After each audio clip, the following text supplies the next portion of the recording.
Good morning, good afternoon, or good evening, wherever you are on the map, and welcome back to the road trip. Hello, everyone. I'm your driver for the day. It is Sunday, February 15th, 2026. And I am, as always, riding shotgun. I've got the map, I've got the oak cord, and I have a stack of notes today that is, honestly, it's heavy. It looks like a phone book over there. Physically and metaphorically, yeah. Feels like one. Well, get comfortable, maybe adjust your mirrors. Because today we are embarking on a journey through a landscape that is incredibly rocky.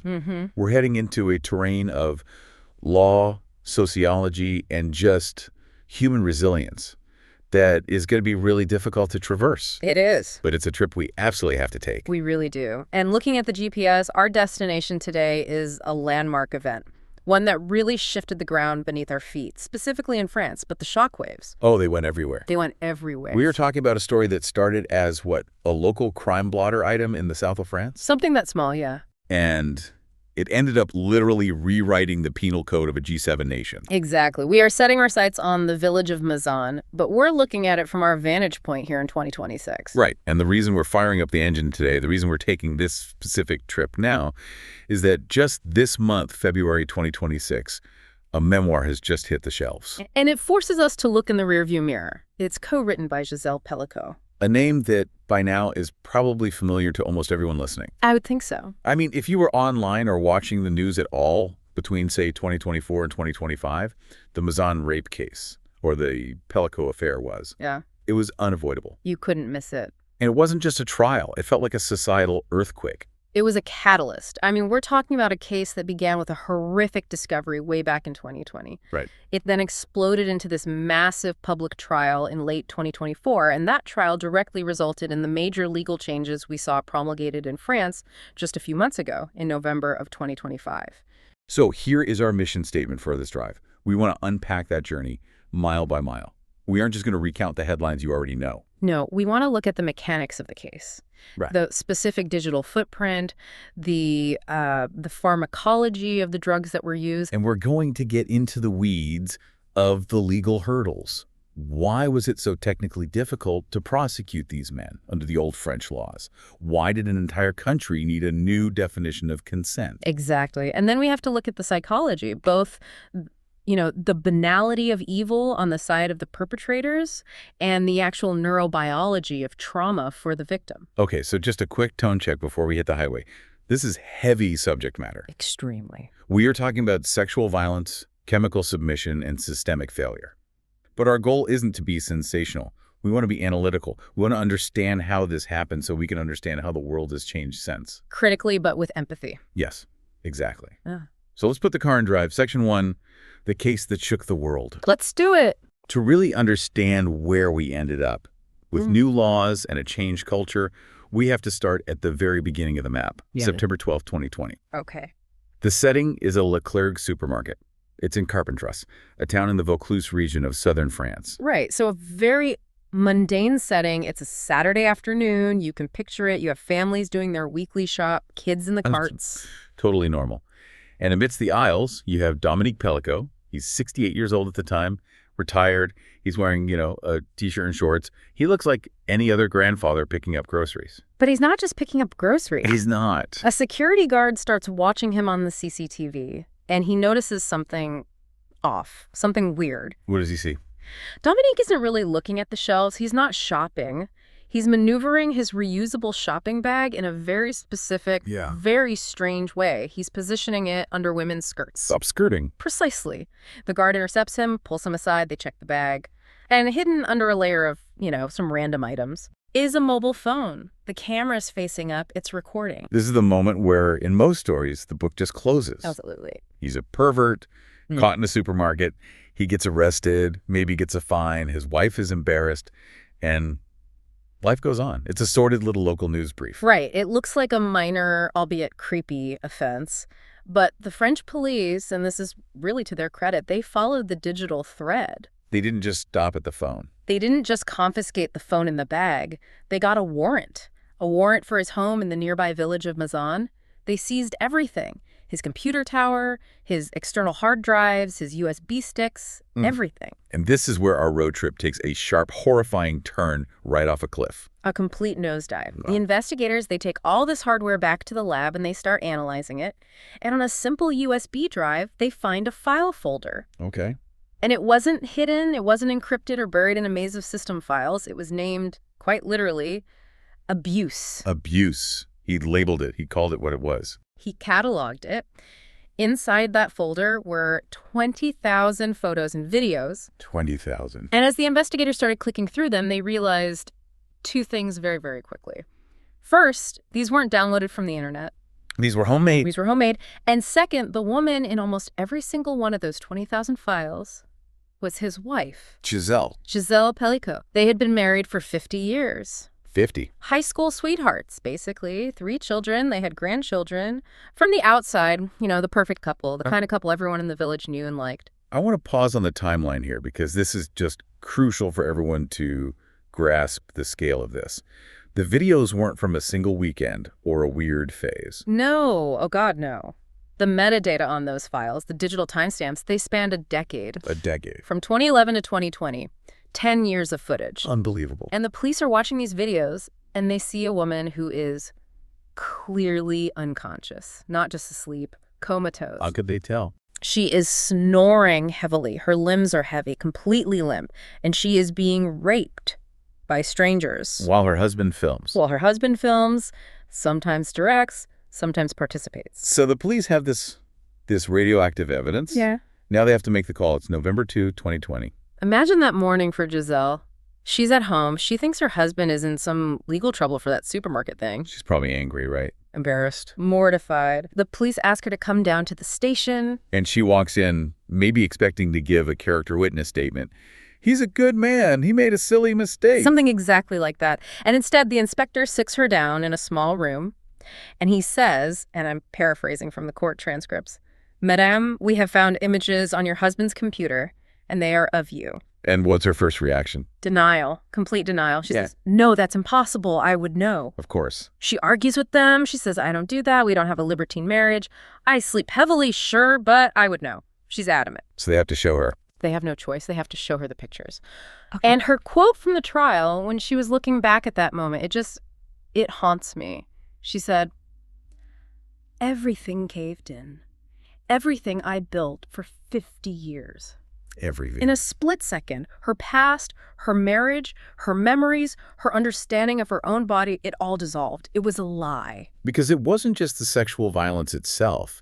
It was the years of medical gaslighting that came before it, right? This suddenly explains the missing years. Oh, God, yes. This is the insight we really need to highlight. For years, Giselle had been going to doctors. For years. Complaining of what? Memory gaps. She'd wake up feeling incredibly groggy, like a horrible hangover, but she hadn't been drinking. She had recurring gynecological issues, infections she couldn't explain. She literally thought she was developing early-onset Alzheimer's. She was preparing to lose her mind. She was terrified. She was convinced her brain was failing her. And her husband, the man drugging her night after night. He was the concerned caretaker. He was the one driving her to the MRI appointments. He was holding her hand in the waiting room, telling her it would be okay, playing the perfect, supportive partner. That level of duplicity is, I don't even have a word for it. It's sociopathic. It's calculated evil. And let's talk about that calculation, because this brings us to the mechanics of the abuse. This wasn't a crime of passion. It wasn't spontaneous. No, this was an industrialized operation. It was a business model almost, a horrific one. You mentioned the drugs. What exactly was he using? Because sleeping pills, as a term, just sounds too soft for what this was. It's totally inadequate. He was using a cocktail. But the primary agent, the one that did the heavy lifting, was Temesta. Temesta. That's the brand name for lorazepam. It's a powerful benzodiazepine used for severe anxiety. So a prescription drug. A very strong prescription drug. And it was the perfect tool for him because it does a few things. First, it induces deep sedation. Second, it's a muscle relaxant, so she wouldn't stir or flinch. And third, and this is the most crucial part, it causes anterograde amnesia. Meaning you don't form new memories. Exactly. Your brain can't write the new data to the disk. So even if there was a moment of partial consciousness, she would have no memory of it whatsoever the next morning. Which explains her feeling that she was losing her mind. She was losing time? She was losing time because he was stealing it from her, chemically. And how did he administer it? He would crush these pills into her food. The trial documents were very specific about this. He'd put it in her dinner, or often his preferred method was to serve her a raspberry ice cream for dessert. The raspberry ice cream, that detail. It just sticks with me. It's such a domestic, sweet, loving gesture. Here, darling, have some dessert. A Trojan horse made of ice cream, and 20 minutes later she would be out cold, unconscious. And that's when the protocol began. Let's break down this protocol, because Dominique wasn't just inviting guys over for a beer and seeing what happened. Yeah. He was running a set. He was a director. He was a stage manager. He used a website. It was called Coco. It's shut down now, but at the time, it was a hub for anonymous chats. Not even the dark web, just a regular website. And he created a chat room. He created a chat room with a name that tells you everything you need to know. He called it, and I need you to really hear this name, A Osonosu. My French is rusty. What does that translate to? It translates to without her knowledge. Without her knowledge. So he put it right on the sign. There was no ambiguity. Explicitly, he wasn't trying to be clever or subtle. He was advertising exactly what was on offer. The men showed up. Men flocked to it. And once they agreed to come to the house in Mazan, he gave them a list of rules that were non-negotiable. Okay, what were the rules? Rule 1. Park your car at the school down the street, not in the driveway. Neighbors talk, don't draw attention. Right. Plausible deniability. Rule 2. Undress in the kitchen. He didn't want them leaving clothes or fibers or any DNA in the bedroom. A crime scene cleanup protocol. Exactly. Rule 3. No perfume. No aftershave. No smell of tobacco. Because scent is one of the strongest triggers for memory and consciousness. He didn't want a stray smell to somehow penetrate the fog of the drugs. And the fourth rule? The fourth rule is the one that, it makes my blood run cold. He told them, warm your hands. Warm your hands. Rub them together. Run them under hot water in the kitchen sink. Do not touch her with cold hands. Why? Because the thermal shock of a cold hand on warm skin might be enough to jolt her, to wake her up. My God. That detail proves everything. It proves they all knew she wasn't a willing participant in a fantasy. She was a living biological entity capable of reacting to stimuli, and they were treating her biology as a technical hurdle to be managed. They were hacking her body to keep her compliant. Precisely. They were debugging their crime in real time. So the police have the hard drive, they have the chat logs, they have the protocol. Now they have to find the men, because there were a lot of them. So many. Over the course of the investigation, they identified 92 potential perpetrators in the videos. 92. They managed to track down and formally charge 50 of them, alongside Dominique, 50 co-defendants. 50 men. And I think this is where the road trip gets really bumpy for a lot of people, because we have this cultural script in our heads. We do. We think of a monster. We think of a predator living in a basement, unshaven, a social outcast, a guy with a rap sheet a mile long. The stranger in the alley, it's powerful. Right. But these 50 men, who were they? They were everybody. They were nobody. The youngest was 26. The oldest was 74. We are talking about a journalist. A journalist. A firefighter, a prison guard, an IT consultant, a soldier in the French army, a delivery driver. They were the guys next door. Literally. Some of them were neighbors in Mazan, many of them were fathers, many were husbands themselves. This is what Hannah Arendt meant by the banality of evil, but applied to sexual violence. Explain that. These weren't men who had dedicated their lives to crime. These were, by most measures, ordinary citizens who, when presented with an opportunity to commit a horrific act with what they perceived as total impunity, They took it. They took the exit ramp into darkness without a second thought. And that brings us to the trial itself. Yeah. It started in September 2024 in Avignon. And right out of the gate, from day one, Giselle Pelicot made a decision that I think history will look back on as the turning point. A critical decision. She refused to hide. Under French law, as a victim of sexual violence, she had the absolute right to a closed-door trial. It's called huis clos. No press, no public, no courtroom sketches. Nothing. And you can't blame anyone for taking that option. Of course not. Given that the core evidence involved videos of her own naked, unconscious body being violated, 99.9% of people would have chosen the closed door. They would have wanted that privacy. But she said no. She waived her anonymity. She insisted on a public trial. And in doing so, she gave us the phrase that became the rallying cry for the next 2 years. Shame must change sides. La honte doit changer de camp. She realized that by hiding, she was accepting the shame. She was carrying the burden that belonged to them. So she wanted the world to see their faces. She wanted the world to see the faces of these Ordinary men. She wanted to force society to watch what she had been forced to live. So the trial begins. It's a media circus, right? You have international crews parked outside. It was the biggest trial of its kind in French history. And Dominique Pelicot, the husband, he takes the stand. And you'd expect him to deny it, or minimize it, or blame his wife. That's the standard playbook. But he doesn't use it. What does he do? He leans into the microphone, looks at the judges, and says, "I am a rapist, like the others in this room." Wow. He owned it. He owned it completely. He admitted the drugging. He admitted the filming. He showed no remorse. But he admitted the facts. And the critical part of his testimony was regarding the other men. Right. The 50 co-defendants. He said, clearly and repeatedly, under oath, they all knew. He testified that he told them she was sedated. He told them the rules. He made it clear this wasn't a game. Okay, so you have the ringleader confessing and implicating everyone else. But what about the other 50 men, the ordinary men? Yeah, it was a very, very different story. And this is where the defense strategy gets, well, let's call it creative, in the darkest possible sense. Okay. Most of them didn't deny the physical act. They couldn't. They were on video. There was DNA evidence. But they denied the crime. How do you deny the crime if you're on the video committing the act? They argued lack of intent, mens rea. They claimed they thought it was all a scenario, a libertine game, a fantasy. The fantasy. They argued that because the husband, who they saw as the owner of the house, and by extension the wife invited them, they just assumed Giselle was consenting. So they were just playing along. Or that she was pretending to be asleep as part of some elaborate kink they were all participating in. They argued, I didn't intend to rape her. I intended to play a game. And this defense, as disgusting as it is, was possible because of the law itself. Precisely. And this is where we hit the massive pothole in the French legal system. This is why Section 2 of our drive is so critical. Because the engine of the car, the law itself, was fundamentally broken. Let's pull over and look under the hood. Yeah. Because the verdict, when it finally came down in December 2024, it left a lot of people furious. It did. Dominique got 20 years. That's the maximum sentence. So he was put away for as long as possible. But the co-defendants.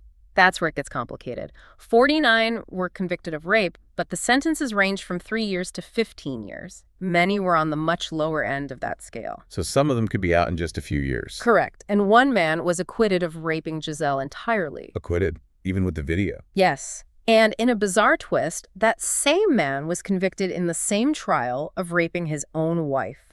I can't even process that. The Pelicot family was devastated by the sentences. They felt the punishment didn't come close to matching the scale and depravity of the violation. And the reason the defense could even make those lack of intent arguments, the reason the sentences were so varied, it all lies in the specific wording of the old law. It all comes down to Article 222-23 of the French Penal Code. Before November 2025, this was the law of the land. Okay, break it down for us. It defined rape based on 4 criteria. If you're a prosecutor and you want to prove rape, you have to prove one of 4 things occurred: violence, coercion, threat, or surprise. Violence, coercion, threat, surprise.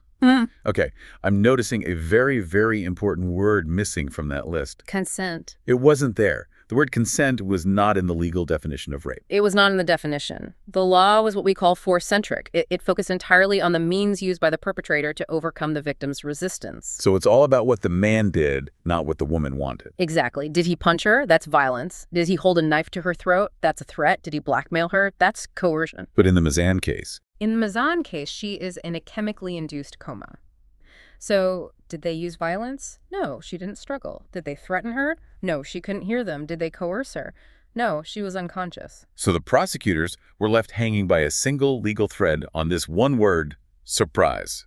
Right. And in French law, surprise doesn't just mean boo.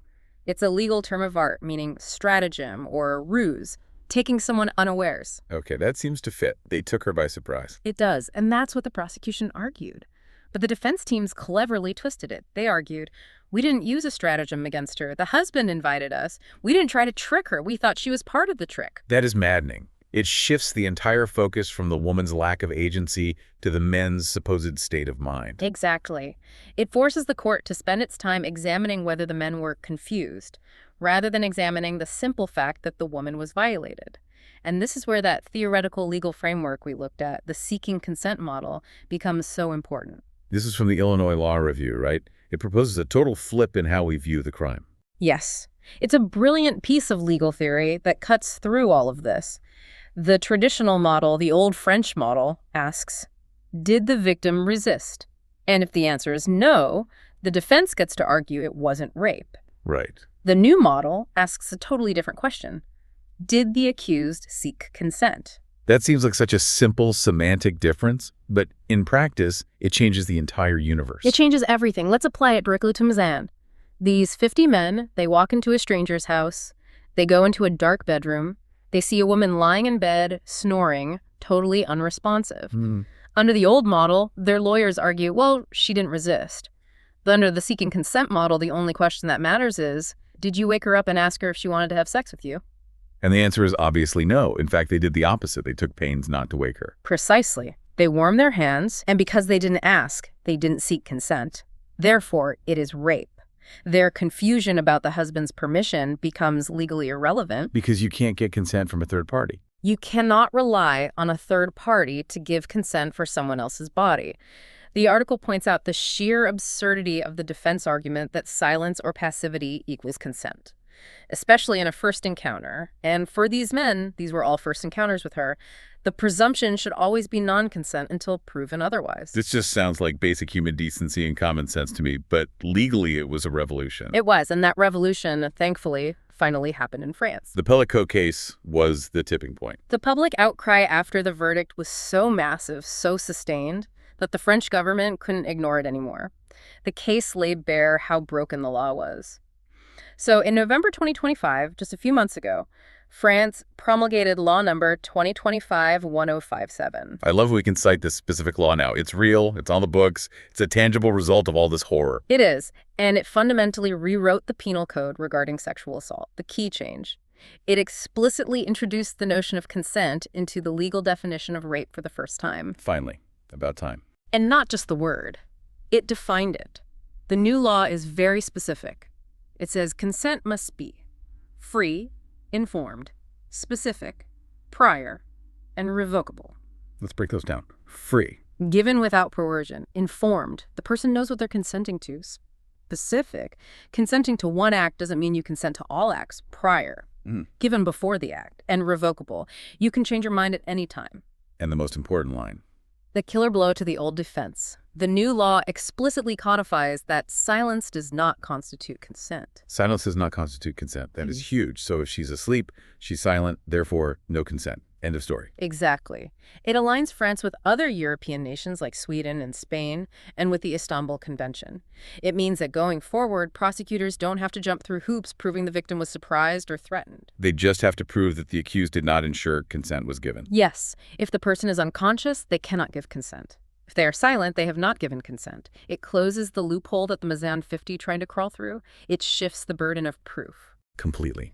It puts the responsibility squarely on the initiator of the sexual act to ensure the other person is a willing, enthusiastic participant. It seems so basic.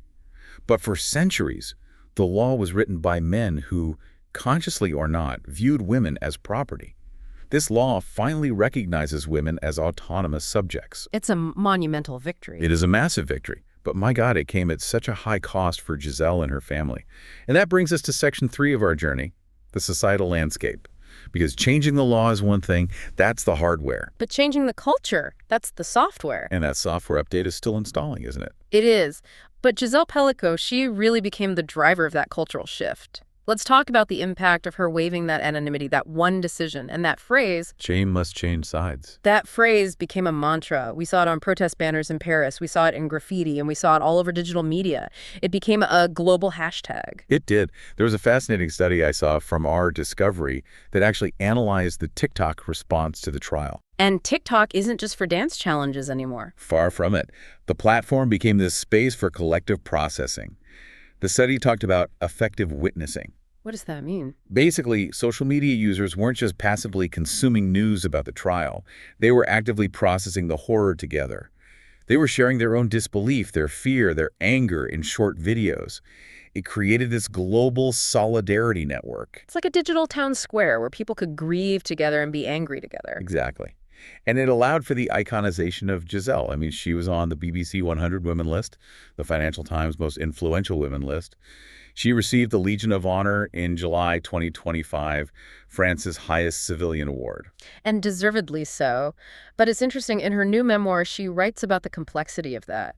She says she didn't ask to be a hero, she didn't want to be an icon, she just wanted justice for what was done to her. But by standing up, by refusing to be a silent victim, she forced a conversation that society, and men in particular, did not want to have. The not all men versus all men debate sparked by this trial was intense. It was. Because when you looked at the dock in that courtroom in Avignon, you didn't see a gang of hardened criminals that you could easily dismiss. You saw a cross-section of French society. Your neighbor, your mechanic, your colleague.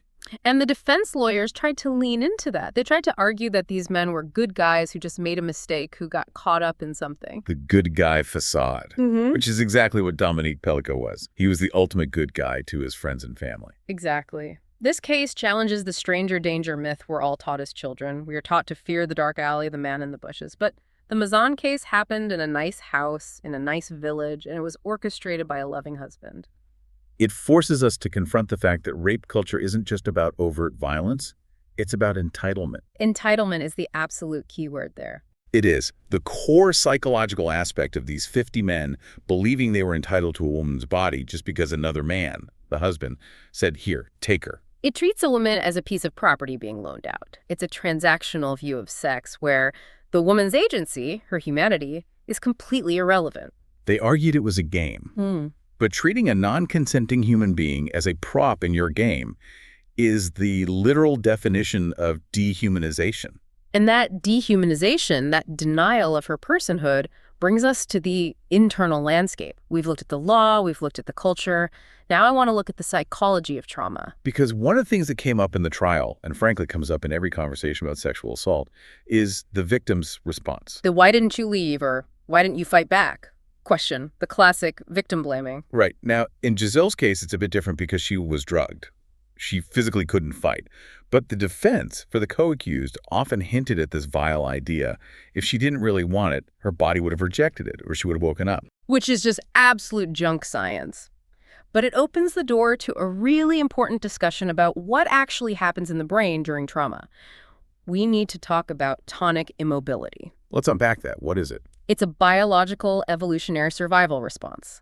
When a mammal, and we are mammals, faces an overwhelming threat where fighting or fleeing seems impossible, the brain can shut down the motor cortex. So it's a freeze response. It is the ultimate freeze response. It is involuntary paralysis. You literally cannot move. You cannot speak. Your muscles go rigid. It's what people mean when they say, "I was frozen in fear."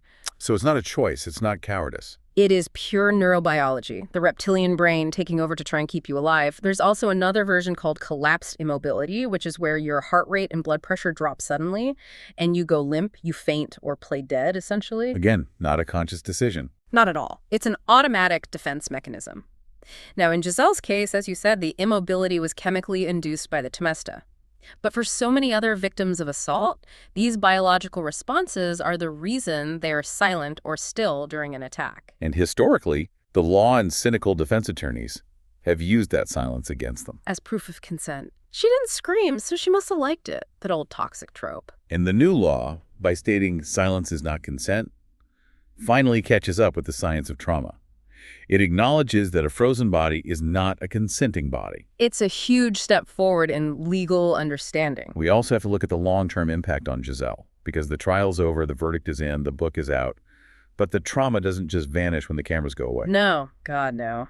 The sources detail the brutal physical toll. She contracted 4 different STIs from these men over the years. 4. From men whose names she will never even know. Exactly. She has inexplicable memory loss, which she now knows was the drugs, not Alzheimer's. She had gynecological problems for years that her doctors couldn't explain and were probably treating her for as if she were a hypochondriac. And the psychological fallout. It's hard to even comprehend. It's total devastation. Imagine the betrayal of a partner of 50 years. But also, it's more complex. She talks in her memoir about the estrangement from some of her family. That's right. Her daughter was also photographed by Dominique. though not assaulted in the same way. And that created this incredibly complex dynamic. Her daughter felt, in some ways, that her mother should have known, that she should have protected her, or that her mother was unsupportive in her own separate trauma. That's just heartbreaking. The collateral damage of his actions just tore the entire family apart. It did. Giselle expressed hope for reconciliation in court, but trauma is messy. It doesn't follow a neat linear path to healing just because the gavel comes down. It shatters the foundation of trust, not just with the perpetrator, but with everyone. Your reality is broken. Your whole life becomes a crime scene you have to live in. So here we are, it's February 2026. We've been on this road trip from the arrest in that supermarket in 2020 through the trial of 2024 to the new laws of 2025. We've looked at the grim facts, the twisted logic of the defense, and the incredible resilience of one woman. What is the legacy of all this? Where have we arrived? I think the legacy is twofold. First, it's the legal rewriting. Law 2025-1057 is a concrete shield for future victims in France. It shifts the burden. It tells potential perpetrators, if you weren't sure, don't do it. If you don't have an enthusiastic, freely given yes, then it's a no.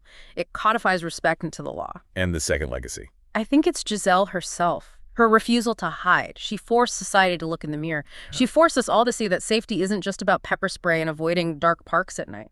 It's about dismantling the entitlement that exists inside our homes, inside our marriages, and inside our anonymous internet chat rooms. That's the real difficult work. It's a sobering realization. We often think of the road trip as going to new and exciting places, but this trip took us deep into the most familiar of places, the home, the bedroom, and showed us the absolute darkness that can hide there in plain sight. It did. And it leaves us with some heavy questions to think about as we pull off the highway and end this leg of the journey. Yeah, I've been thinking about this one. If the law had been different sooner, if that new definition of consent had been in place in, say, 2015 or 2018, would those 50 men have hesitated? Right. Would they have walked into that room if they knew silence wasn't a defense? If they knew they couldn't claim they were confused? That's the million-dollar question, isn't it? Does the law actually change behavior, or does it just get better at punishing it after the fact? Can you legislate morality, or do you have to teach it from the ground up? And my question for you, the listener, is this. How do we continue to shift the shame? Giselle pushed it back onto the perpetrators in that courtroom. She did her part. But in our own communities, in our own conversations, when we hear about an assault, do we still secretly ask, well, what was she wearing? Or why was she there alone? How do we kill that reflex in ourselves and in the people around us? That is the work that remains. The law is signed, but the cultural work, that's a daily, hourly job for all of us. Well said. Well, thank you for guiding us through this difficult but absolutely essential terrain. It was not an easy ride, but it's one we had to take. It's always a privilege. It's important to keep looking at the map, especially when the road gets ugly. And to you, listening, thank you for riding along with us. Safe travels wherever you're heading next. We'll see you on the next leg of the trip. Take care, everyone.